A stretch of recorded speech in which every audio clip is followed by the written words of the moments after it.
presenter actually talked about what climate is, because I feel like before that, I don't think anybody's ever explained to me what climate actually means. Right? We talk about it all the time. Oh, climate change. Like, I have no idea what you mean. Like, I have my interpretation. The person across the room's got their interpretation, but nobody really talks about what actually is climate. Like, what do we mean by climate? So, Katie, I don't know, when you're talking climate or thinking about climate, what are you talking about, or what's your kind of definition? That's a super good question, because really, I think it's kind of, there's topics out there that really greenwash or change, back to basics. What is it? I think there's a number of ways to interpret it. I think I would always go back to United Nations type sustainable development definitions that really, for me, it's about risk. Like, what does climate do to us as a society day to day? Well, that impacts getting good water. That impacts food. It impacts the way you live, the way we build.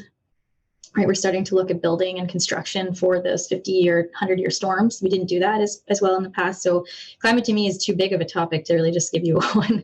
I'm sure there's out there, we can Wikipedia it, but for me, it's about risk. Like, what does the climate mean on our day-to-day lives and society? And the irony in a lot of the conversations we have about climate is that mining happens to be one of the most susceptible industries to climate change.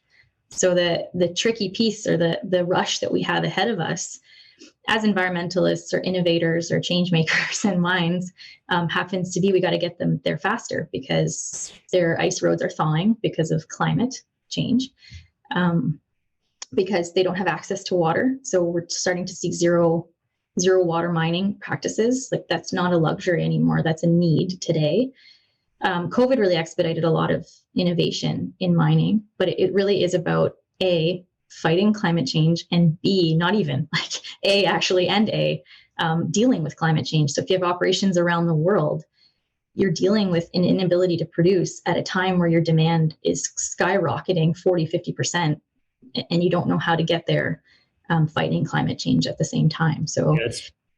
It's a huge topic. It's for me, it's really hard to define. I don't know the exact way I would define it, but I would say that it's the risk of our livelihoods and production and society.